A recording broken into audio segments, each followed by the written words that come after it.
The sterile scent of the high-end private clinic clung to Michael Brown, a crisp, clinical perfume that did little to mask the fear gripping his gut. At 42, Michael was a titan of tech, a self-made billionaire who had built the omnipresent Nexus to Tata from a basement startup into a global powerhouse. Yet, lying here, swaddled in hospital white, awaiting an unnecessary but necessary operation for a complicated appendix, his formidable power felt utterly irrelevant. The genuine medical reason for his stay was minor, but the elaborate, almost theatrical component, the pretense of being weeks away from delivering a baby via surrogate, was the heart of his current anxiety. This elaborate deception was the only way to truly test the foundation of his 6-month marriage to Deborah Harris, a stunningly beautiful 30-year-old socialite who had swept him off his feet with promises of eternal devotion and a shared desire for a large family. They had settled on a surrogate mother whose identity was fiercely guarded, a complex arrangement that only a handful of trusted individuals knew about, including his wife. Michael had confided in his oldest, most trusted friend, Davy G. Miller, a 45-year-old seasoned firefighter, about his increasing unease regarding Deborah's sudden obsession with their prenuptial agreement, particularly the clauses concerning inheritance in the event of his early demise, or, more recently, the complications surrounding the custody of the potential newborn. The elaborate lie about the pregnancy as imminent term a mere 3 weeks away was a high-stakes gamble. Michael felt compelled to take a desperate attempt to smoke out any lingering doubts about Deborah's sincerity before irrevocably binding himself to her and a child. The setting was a luxurious suite on the 18th floor, designed more like a presidential hotel room than a medical facility, boasting floor-to-ceiling windows overlooking the glittering skyline of downtown San Francisco. Michael had insisted on this privacy, a further layer to his ruse. He was technically conscious, recovering from the simple appendectomy, but medically unavailable for visitors, except for Deborah and David. His latest act, the one he had meticulously rehearsed, was to feign a sudden, deep coma, a dramatic complication requiring immediate life support and leaving him, for all intents and purposes, utterly defenseless and mute. It was precisely in his vulnerability that he hoped to find the truth. Lying there, with the rhythmic beep of the cardiac monitor echoing in the quiet room, Michael listened, his ears straining against the silence. The first person to enter was Deborah. Michael felt his heart rate the real one, not the steady, convincing lie displayed on the monitor spike with anticipation. Deborah, always impeccably dressed, stood over him, her face a mask of appropriate, yet strangely detached, concern. Her initial words were not for him, but directed toward a junior nurse checking his vitals. Just make sure he's stable, nurse, and check the paperwork. The final documents for the adoption of the surrogate baby need his signature once he has asterisk alert, asterisk, she said, her voice smooth, almost rehearsed. A moment later, she pulled out her phone, stepping toward the window. Michael strained, his jaw tight. Yes, darling, it's me. The old fool is out cold. Coma. Perfect. Actually, the name she used on the other end was familiar? Thomas Rodriguez, Michael's ambitious and somewhat shady chief financial officer, a man Michael had been mentoring for years. The conversation continued in hushed, venomous tones, revealing the shocking extent of their plan. Deborah discussed how the unexpected complication would speed up the transfer of certain non-liquid assets into a joint account she now controlled, citing a vague medical power of attorney she had coerced him into signing months ago. The main prize is the baby, Thomas. Once the child is legally mine after the birth, and with Micah permanently indisposed, the trust fund and the company board are ours. It's a clean sweep, she whispered, a chilling lack of emotion in her voice. Michael felt a cold dread settle over him. It wasn't just the money, it was the chilling realization that the child, the one thing he genuinely yearned for, was merely a pawn in their elaborate, cruel game. Her swift exit was a louder admission of guilt than her phone call. Michael remained motionless, the lie heavy on his chest. It felt like hours before the next significant entry. The door opened quietly, and in stepped the strong, familiar frame of David Miller, his firefighter uniform exchanged for civilian clothes, a jacket thrown over a simple t-shirt. David didn't speak to the doctors or nurses. He went straight to Michael's bedside. He gently adjusted the blankets, his calloused hand briefly resting on Michael's forehead, a gesture of deep, unforced camaraderie. "Hey, buddy," David murmured, his voice thick with genuine emotion. "You scared the hell out of me. You're too damn tough for this, Mike, you hear me?" He pulled up a chair and simply sat there, a silent sentinel in the luxurious room. After a long moment, David pulled out his own phone. But not to scheme. He called his wife, talking about rescheduling their son's soccer practice, confirming their dinner plans, his life grounded and real.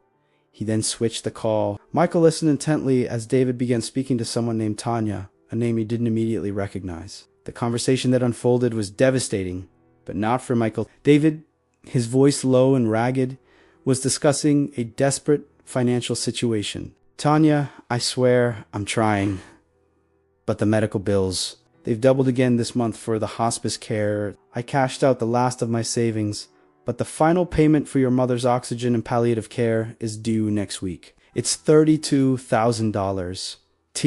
I don't know where to turn." Michael realized Tanya was David's sister. Their elderly mother was clearly in her final stages, requiring costly round-the-clock cardiac, and David, the noble firefighter, was silently carrying the crushing burden of it all, refusing to ask. Michael, the man whose life he had once saved from a house fire 15 years ago for a single penny. The stark difference between the cynical, greedy plotting of Deborah and the quiet, honorable desperation of his truest friend hit Michael like a physical blow. He lay there paralyzed by his deception, listening to David apologize to his sister for failing to be the rock she needed, admitting he was terrified of letting their mother down. The silence that followed David's tearful confession was heavy, punctuated only by the relentless asterisk beep beep beep asterisk of the monitor. David eventually ended the call, his head sinking into his hands. After a few minutes of silent contemplation, he looked up at Michael, a ghost of a smile touching his lips. I know, he muttered to his unconscious friend. "I'm a mess.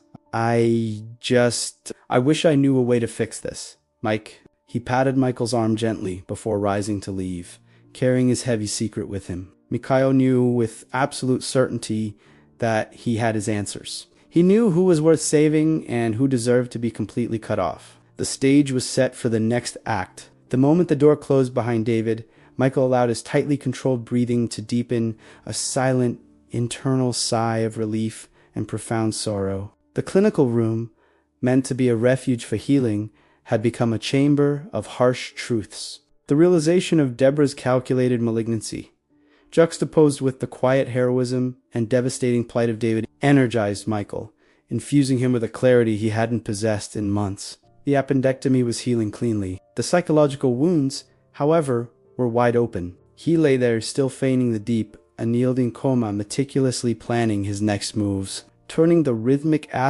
beep asterisk of the monitor into a countdown timer for his revenge and rehabilitation. Michael, the tech mogul known for his aggressive acquisitions and ruthless efficiency in business, was now applying the same precision to his personal life. He immediately executed 2 protocols he had prearranged before checking into the hospital, anticipating he might uncover something unsettling. First, he initiated a secure, encrypted message to Carolyn Mitchell, Thomas's estranged wife, a brilliant corporate attorney whom Michael secretly knew was gathering evidence for a major divorce settlement. He instructed her to begin an immediate forensic audit of Nexus financials, focusing specifically on any significant asset transfers authorized by Thomas within the last 6 months. Second, he contacted Ms.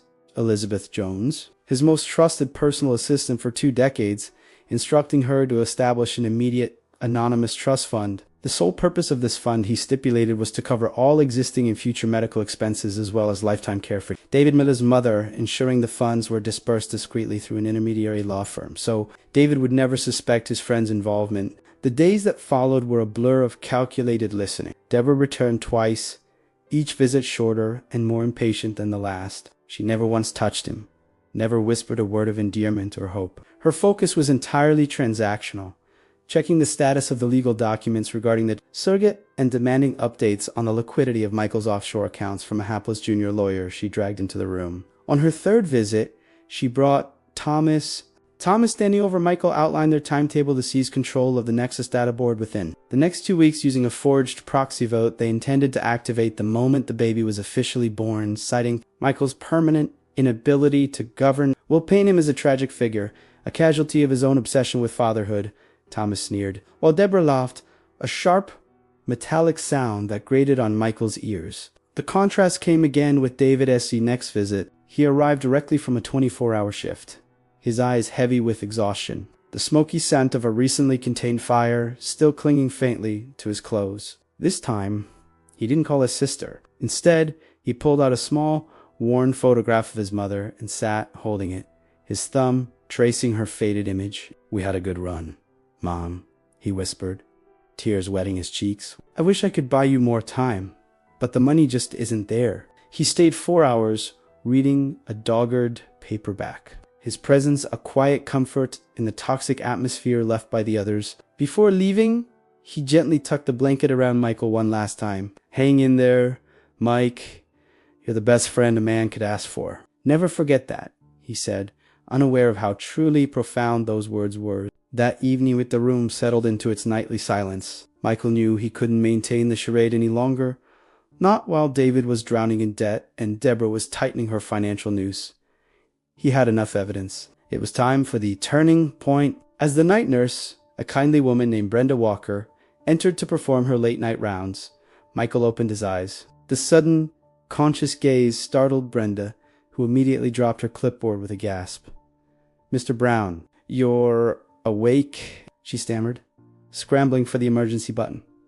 "Wait," Michael croaked, his voice unused and raspy. He held up a weak hand. "Before you call anyone, Brenda, listen to me. This is crucial. I need you to call David Miller, Firefighter Miller, the moment you clock out tomorrow. Tell him his mother's bills, all of them, have been covered. Tell him anonymously, tell him a grateful former patient made a donation to a charity in his mother's name." Brenda, a pragmatic veteran of countless hospital dramas, looked at the billionaire who had just woken up from a coma and saw the urgent, unblinking sincerity in his eyes. She nodded slowly. "I understand, Mr. Brown." The next 48 hours were a whirlwind of managed recovery. Michael was officially waking up miraculously. The doctors, baffled but thrilled, attributed it to the patient's sheer will. Deborah was summoned. She arrived with Thomas, both wearing sickly sweet smiles that dissolved instantly upon seeing Michael sitting up, sipping juice. Michael let them speak first, listening to their fake concern and rehearsed stories of how worried they had been. He enjoyed watching the realization of their failure dawn in their eyes. Then he dropped the bomb. "Deborah," he said, his voice cold and steady, "you need to pack your things." Deborah's face went white. Thomas attempted a bluster of denial, but Michael cut him short. "Don't bother." He stood up, towering over them despite his recovery, the image of power fully restored. "The divorce papers are ready. Your prenup dictates you leave with nothing, Deborah. And the surrogate is no longer bound to our contract." The shock was absolute. Deborah dissolved into furious tears and shrieks of denial, while Thomas's composure completely crumbled. They were escorted out, their meticulously planned future collapsing around them like a deck of cards. The cleaning process had begun. Later that afternoon, Michael received a text message, an encrypted one from David. It simply read, "Mike, I just got the weirdest news. My sister called. Someone, a complete stranger, paid off Mom's entire hospice bill, $32,000. Who does that? I'm coming over right now."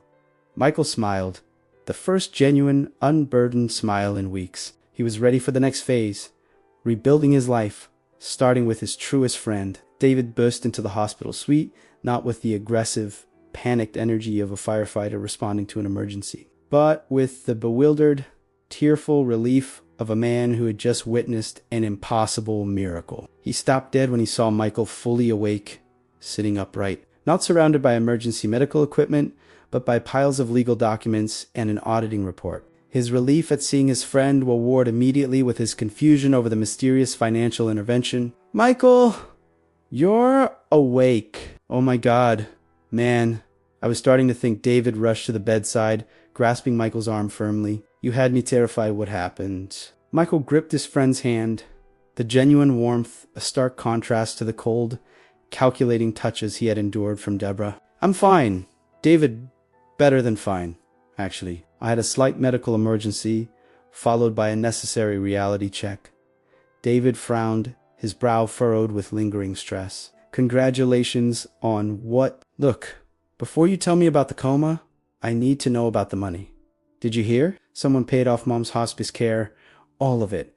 $32,000. It was done through some foundation. I swear, Mike, I don't know who. His eyes, usually sharp and focused, were swimming with exhausted gratitude and misplaced worry about repayment. Michael shook his head gently. No, you're not going to pay anyone back, David. And you don't need to look for anyone. He paused, letting the statement hang in the air as he watched his friend process the implication. It was me, David.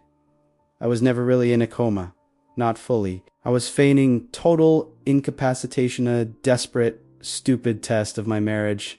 I heard everything. I heard Deborah and Thomas planning to ruin me and steal the baby. And I heard you, David. The confession landed with the force of an emotional explosion. David stepped back, his face a mixture of shock, disbelief, and a flicker of betrayal at the deception. You, you were awake. You heard all that. Michael, why would you? I had to know the truth. David, Michael interrupted, his voice dropping to a raw, honest tone. I had built my world on the illusion of love and loyalty. I needed to see who would stand by me when I was completely vulnerable. Deborah showed me greed and venom. You, David, you showed me true, unwavering loyalty and the depth of your sacrifice for your family. That is priceless. He gestured around the luxurious room, now empty of his possessions. I gave Deborah and Thomas everything they wanted on paper, and they still tried to destroy me. You gave me nothing but your presence, and you were ready to bankrupt yourself for honor. The emotional climax of the room shifted from corporate intrigue to profound personal catharsis. David slumped into the nearest chair. The weight of his secret financial despair finally lifted, replaced by the overwhelming, almost suffocating realization of his friend's sacrifice. Tears streamed down his soot-stained cheeks, not of sorrow, but of gratitude and the unexpected relief of redemption. I don't know what to say, Mike. Thank you. Over the next few weeks, Michael's recovery was swift and focused. He officially severed all ties with Deborah and Thomas, using the irrefutable evidence of their conspiracy to ensure they faced significant legal consequences. The surrogate mother, relieved and properly compensated, decided to keep her baby, and Michael honored his promise to support the child fully, finding an unexpected peace in knowing the child was safe from manipulation. The real rebuilding was done with David. Michael didn't just pay his mother's bills. He established a sizable, secure pension fund for David's future, ensuring he and his family would never face financial hardship again, regardless of his perilous profession. David, true to his nature, initially resisted, but Michael made it clear this wasn't charity. It was a debt repaid, a family obligation. David's mother passed peacefully a month later, her final days comfortable and dignified, a gift David knew he owed entirely to his friend. The final lesson learned was the profound difference between a shared past and a shared future. Michael realized he had been chasing an idealized image of a life with Deborah, overlooking the simple, enduring values embodied by David. He began to dedicate a significant portion of his life and wealth to a new foundation focused on supporting the families of first responders, finding purpose and genuine connection in the real world outside the closed doors of the boardroom. The story ends 5 years later. Michael, now happily single, is fully recovered and rejuvenated. He sold off a portion of Nix's data, stepping back from the corporate grind to focus on his philanthropic work. He never had a child via surrogacy, but his life is rich with purpose and real connection. David, still a devoted firefighter, became the chairman of Michael's new foundation, their friendship forged in the crucible of Michael's deception and David's loyalty. Now, an unbreakable bond built on mutual respect and shared values. They often meet for coffee, their conversation easy and honest, a world away from the lies and betrayals of the past. Michael learned that the greatest assets in life are not measured in digits, but in the unwavering character of true friendship. If you enjoyed witnessing Michael's path from betrayal to the unbreakable bond of friendship with David, I warmly invite you to join our growing community by subscribing to the channel. We love hearing from you. Please share in the comments which city or town you are watching this story from. Did you like the video? And what is the biggest lesson you took away from Michael's extreme method of testing the loyalty of those around him?